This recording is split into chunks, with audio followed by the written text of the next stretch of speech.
بسم اللہ الرحمن الرحیم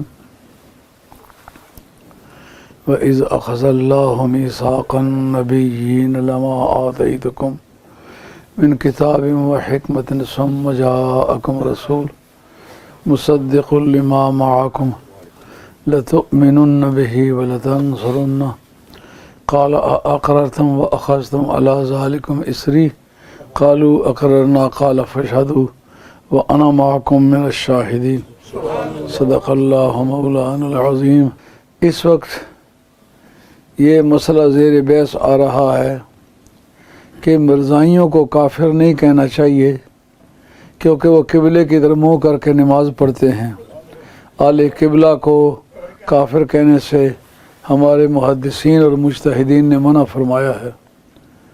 اس کا جواب یہ ہے، اس کے لیے وہ حدیث پیش کرتے ہیں، بخاری شریف کے اندر ہے کہ نبی پاک علیہ السلام نے فرمایا ہے من صلی صلاتنا واستقبل قبلتنا واکل ذبیحتنا فهو مسلم فعلیہ ما علی المسلم فلہ ما للمسلم او کما قال علیہ السلام۔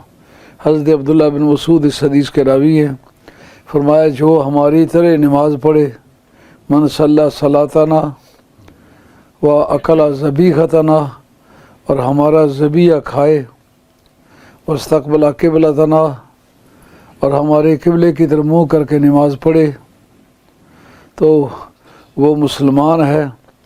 اس کی ڈیوٹی وہی ہے جو سارے مسلمانوں کی ہے، اور اس پر فرائض وہی ہے جو سارے مسلمانوں کے ہیں، اور اس کا حق وہی ہے جو سارے مسلمانوں کا ہے۔ تو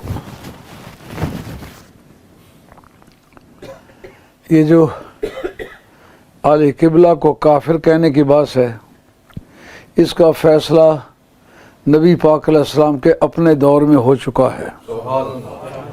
مسیلمۃ الکذاب کے بارے امام طبری نے لکھا ہے کہ وہ ہمارے ہی قبلے کی طرف منہ کر کے نماز پڑھتا تھا، اذان بھی اسی طرح ہوتی تھی، اقامت بھی اسی طرح ہوتی تھی، نمازوں کا سبق بھی وہی تھا، اسی طرح قیام، رکوع، سجود، سارے ارکان نماز کے وہی تھے۔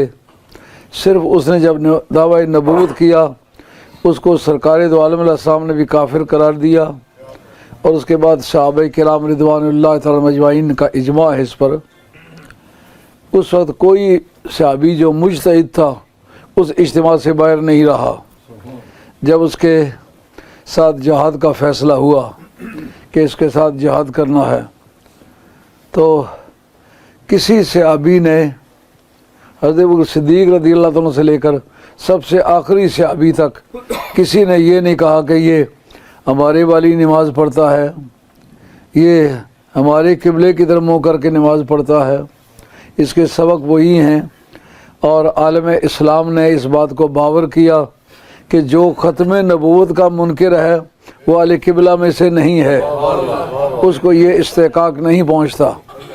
اور اسود انسی اور طلیخہ، ان دو نے بھی نبوت کا دعویٰ کیا تھا، اور سجا ایک عورت تھی جس نے نبوت کا دعویٰ کیا تھا، اور وہ گئی تھی بات چیت کرنے کے لیے مسیلمۃ الکذاب کے ساتھ۔ امت باہر ٹینٹ لگا کے بیٹھی ہوئی تھی، وہ اندر گئی، کوئی 2-4 راتیں رہنے کے بعد واپس آئی تو امتیوں کو بتایا کہ میرا مسیلمۃ الکذاب سے نکاح ہو گیا ہے۔ اب پوچھا کہ نکاح تو ہوا ہے، مہر کیا ہوا ہے، مہر کتنا مقرر ہوا ہے؟ انہوں نے کہا میں پوچھ کے بتلاتی ہوں، مجھے نہیں پتا کہ کتنا مہر مقرر ہوا ہے۔ تو دروازہ کھٹکھٹایا، اوپر کی منزل سے مسیلمۃ الکذاب نے جھانک کے کہا کہ تمہاری امت کو میری طرف سے 2 نمازیں معاف ہیں تمہارے مہر میں۔ سبحان اللہ۔ وہ بے ایمان کہتا ہے کہ پہلے جتنے بھی نبی گزرے ہیں کسی نبی کی بیوی نبیہ نہیں تھی، میری بیوی نبیہ ہے، میں خود نبی ہوں اور میری بیگم نبیہ ہے۔ صحابہ کرام نے اس پر اجماع مقرر کیا۔ اجماع اسلام میں ہے، اسلام کے سوا کسی مذہب میں نہیں تھا۔ پہلے جتنے بھی انبیاء و مرسلین گزرے، کسی نبی کے زمانے میں، جن کو کہتے ہیں نا consensus of competent Muslim scholars, اجماع، اس وقت کے جتنے قانون دان ہیں اور قانون بنا سکتے ہیں، قانون اخذ کر سکتے ہیں قرآن اور حدیث سے، ان سب کی متفقہ رائے کا نام ہے اجماع۔ اور اجماع سے جو فیصلہ ہو جائے اس سے ہٹ کے فیصلہ کرنا یہ آج قسم کفریات ہے۔ انہوں نے فیصلہ کیا کہ حضور کے بعد کوئی شخص نبوت کا دعویٰ کرے، بے شک وہ کلمہ پڑھے، بے شک وہ ہمارے والی نماز پڑھے، بے شک وہ ہمارے قبلے کی طرف منہ کرے، بے شک ہمارا ذبیحہ کھائے، لیکن اس کے باوجود بھی وہ کافر ہے۔ اس موقع پر وہ سارے مسئلے صاف ہو جاتے ہیں جو خاتم النبیین کا ترجمہ کرتے وقت قاسم نانوتوی صاحب بانی دیوبند نے کہا تھا۔ تحذیر الناس اس کتاب کا نام ہے، میرے کتب خانے کے اندر موجود ہے۔ وہ کہتے ہیں کہ خاتم النبیین کا یہ معنی ہے کہ سرکار دو عالم علیہ الصلوۃ والسلام کی ذات پاک مرتبے کے لحاظ سے اس آخری منزل کو پہنچے ہوئے ہیں جس کو کوئی دوسرا نہیں پہنچ سکتا۔ اس معنی میں سرکار خاتم النبیین ہے۔ آپ کو یہ ضروری ہوگا کہ آپ عربی زبان کا ترجمہ اہل عرب سے پوچھیں اور دیکھیں کہ 7 ایکسنٹ پر قرآن مجید نازل ہوا ہے۔ انزل القرآن علی 7 احرف، 7 ایکسنٹ ہے جن پر قرآن مجید نازل ہوا۔ اب ایک اس کا ترجمہ اور کر سکتا ہے، دوسرا اس کا ترجمہ کوئی اور کر سکتا ہے۔ کہ جس وقت ایسے ترجمے کا کوئی جھگڑا پڑ جائے اس وقت اجماع کریں گے۔ اجماع کے لیے سب سے پہلی سب جو ہے نبی پاک علیہ السلام کی بارگاہ کے اس مجلس شورا کی ہے جن سے قانون کے بارے میں سرکار خود مشورہ فرمایا کرتے تھے۔ اس کے 5 ممبر تھے، ان میں ٹاپ پر حضرت مولا مرتضیٰ تھے۔ انہوں نے اس پر اعتراض نہیں کیا کہ جناب اس کو کسی نہ کسی طریقے سے مسلمان کہنا چاہیے۔ فرمایا اس کا مطلب یہ ہے زمانے کے لحاظ سے بھی آخری، مرتبے کے لحاظ سے بھی آخری، اور ترتیب نزول کے اعتبار سے بھی، ترتیب بعثت کے اعتبار سے بھی آخری۔ اس حضور کے بعد کوئی نیا نبی پیدا نہیں ہوگا۔ اس پر اجماع ہوا۔ تو اجماع امام ابو حنیفہ رضی اللہ تعالیٰ کے نزدیک یہ حجت قطعیہ، اس کا منکر کافر ہے۔ اجماع نصی تام، یعنی جتنے مجتہدین ہیں وہ بول کے کہیں کہ یہ بات ٹھیک ہے، ہم اس سے متفق ہوتے ہیں۔ اجماع ہوا اکٹھ کا نام، نصی ہوا بول کے کہنے کا نام، تام ہوا اس بات کا نام کہ کوئی ایک بھی مجتہد اس کا خلاف نہ کرے۔ اب سب سے چوٹی کے جو مجتہدین تھے جن کو سرکار نے اپنے عہد میں مجتہد قرار دیا تھا، جن کو سرکار نے قاضی مقرر کیا اپنے وقت میں، جن میں حضرت زید بن ارقم رضی اللہ تعالیٰ بھی ہیں، جناب حیدر قرار بھی ہیں، ان کے متعلق متفقہ طور پر یہ رائے ہے کہ کوئی شخص جو درجہ اجتہاد پر فائز نہیں تھا اس کو قاضی مقرر نہیں کیا گیا، گورنر مقرر نہیں کیا گیا۔ تو جن کے تاریخ زندگی میں سرکار کی اجتہاد کی سٹیمپ تھی وہ سارے اس میں موجود تھے۔ اب قاسم نانوتوی صاحب نے کہا تھا مرتبے کے لحاظ سے اس مرتبے کو کوئی نہیں پہنچے گا۔ اس کا مطلب انہوں نے یہ نکالا اب اگر بالفرض کوئی نیابی نبی آ جائے تو سرکار کے ختم نبوت میں فرق نہیں آتا۔ دیکھنا یہ ہے کہ یہ اجماع امت کے مطابق ہے یا اجماع امت کے خلاف ہے۔ اسی پر اعلیٰ حضرت نے ان کے کفر کا فتویٰ دیا تھا کہ یہ امت کے اجماعی ترجمے کے خلاف ہے کہ صحابہ کرام میں 13,000 آرمی جو بھیجی گئی تھی اس وقت سارے کے سارے وہاں موجود تھے، 13,000 آدمی، علاوہ مجتہدین کے جو غیر مجتہد صحابی تھے وہ بھی موجود تھے۔ سب نے متفقہ طور پر یہ فیصلہ کیا۔ آج کا جو عذر پیش کر دے جی اذان کہتے ہیں، جی ادھر ہی منہ کر کے نماز پڑھتے ہیں، اسی دے اقامت کہتے ہیں، نمازوں کا سبق وہی ہے، نماز کے طور طریقے بھی وہی ہے۔ یہ ساری باتیں مسیلمۃ الکذاب میں بھی پائی گئیں، اسود انسی میں بھی پائی گئیں، طلیقہ میں بھی پائی گئیں، سجا میں بھی پائی گئیں، لیکن کسی کو کسی مسلمان کسی صحابی نے مسلمان نہیں کہا، سب نے متفقہ طور پر کافر کہا۔ اس کا مطلب یہ ہے کہ ختم نبوت کا منکر ہو، بے شک ہماری والی نمازیں پڑھے، وہ اہل قبلہ میں شمار نہیں ہوتا، اس کا کفر لازمی ہے، اس کو جو کافر نہ کہے وہ بھی کافر ہے۔ من شک فی کفرہ و عذابہ فقط کفر، ہمارے علماء کا یہ فتویٰ ہے، جو اس کے کافر ہونے میں شک کرے وہ بھی کافر ہے۔ اس لیے مسلمانوں کو چاہیے اس بارے میں احتیاط کرے، کسی مرزائی سے رشتہ نہیں کرنا، کسی مرزائی کو رشتہ دینا نہیں، ان کی لڑکیوں سے رشتہ کرنا نہیں۔ اور جس وقت یہ پاکستان میں یہ حرامزدگی شروع ہوئی انگریز کے دور حکومت میں، اس وقت مردوں کو پھانسنے کے طریقے دو تھے، ایک تو جو مرزائی بنے اس کو اعلیٰ عہدے دیے جائیں گے، دوسرا یہ مرزائیوں نے کہا بھائی جو خوبصورت سے خوبصورت لڑکیاں اس کو سپلائی کریں گے جو ہمارے مذہب پر آئے گا۔ دلمیال ایک مقام ہے کہون کے علاقے میں، کہون ایک بوٹی ہے جو چنگڑ کے علاقے میں پائی جاتی، چوہا سیدن شاہ جس علاقے کا نام ہے، اس علاقے میں ایک بستی ہے عوانوں کی دلمیال، وہاں کے کافی اچھے اچھے افسر ہیں، وہ صرف مرزائی ہونے کی وجہ سے وگرنہ ان میں کوئی خوبی نہیں ہے۔ اور ایک ہمارے تحصیل گوجر خان میں چنگا بنگیال، اس جگہ ایک ٹھوک چودھریاں ہے، جو سارے کے سارے مرزائی تھے، اور مرزائی ہو کر ان کو اچھے عہدے بھی دیے گئے تھے اور باقی سہولتیں بھی دی گئی تھیں، لیکن آج تک مسلمان ان کو کافر سمجھتے ہیں، ان کو اپنے قبرستان میں کبھی دفن نہیں کرنے دیا۔ آج کل انہوں نے کافی لچک پیدا کی ہے، وہ کوشش کرتے ہیں ہم لوگوں کو اس غلط فہمی میں مبتلا کریں کہ ہم اس کو نبی نہیں مانتے، ہم اس کو مانتے ہیں مجدد۔ جو کافر کو کافر نہ کہے وہ بھی کافر ہے۔ مرزا قادیانی کافر ہے، جو اس کے کفر میں شک کرے وہ بھی کافر ہے۔ اس لیے مسلمان کسی بھی جھانسے میں آ کے مرزائیوں کو مسلمان کہنے کی ضرورت نہ کریں، وگرنہ وہ آدمی خود کافر ہو جائے گا جو ان کو کافر کہنے میں گریز کرے گا۔ ہماری ان سے کوئی عداوت نہیں، مسئلہ دین کا ہے۔ اگر سرکار کے عہد میں اس کا فیصلہ نہ ہوا ہوتا، یہ خود مسیلمۃ الکذاب سرکار کی بارگاہ میں آیا، یہ کہنے لگا اگر آپ اپنے بعد میرے لیے خلافت چھوڑ دیں تو میں آپ کا کلمہ پڑھ لیتا ہوں۔ آپ نے فرمایا اتنا تنکا زمین سے اٹھا کے فرمایا اتنا بھی کوئی حصہ تمہیں نہیں دیتا، تم کافر ہو۔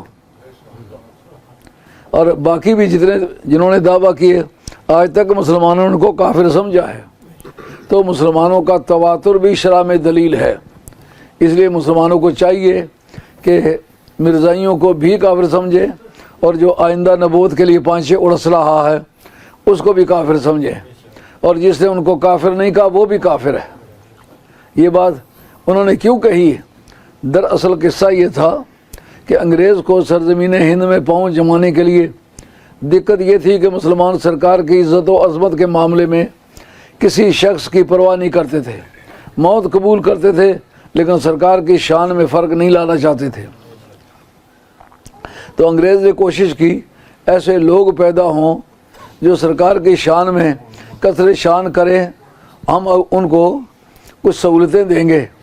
تو سب سے پہلا آدمی سید احمد بریلوی، جو استاد ہے اسماعیل دہلوی کا، ہندوستان پہلے اس سے متاثر ہوا ہے، اور اس کو اتنا درجہ دیا، صراط مستقیم کے اندر ہے، صراط مستقیم اسماعیل دہلوی کی کتاب ہے، سب سے آخری پیج پر ہے کہ میرے پیر و مرشد سید احمد بریلوی جو 17 برس تک لگاتار ان پڑھ رہے، 3-4 سال مولوی اسحاق صاحب کے پاس ٹھہرے، 3-4 سال میں تو آدمی کو ذرا یزر و ضربن یاد نہیں ہوتا، تو وہ اتنا عالم بن گیا کہ یہ حاجی امداد اللہ صاحب مہاجر مکی، جن کو ہمارے سنیوں نے بھی اس بارے میں گولڈ شیو لکھی ہوئی کتاب، اس کے اندر لکھا ہے کہ خواجہ گولڈوی کو انہوں نے کشف کے ذریعے سے حکم دیا کہ آپ پاکستان میں سرزمین ہند میں چلے جائیں۔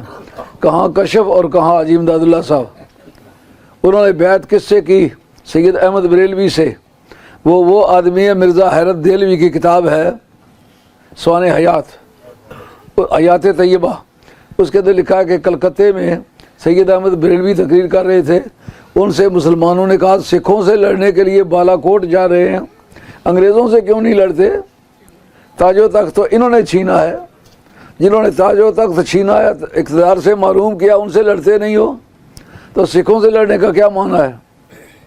اور جس جگہ لڑنا چاہتے ہیں وہاں سکھوں کی آبادی ہی نہیں ہے۔ ان کا انگریز سے جہاد کرنا حرام ہے۔ یہ جن کو پیسے چڑھے ہوئے تھے یہ ان کا جملہ ہے یا خدا کے لیے یہ جملہ بولا؟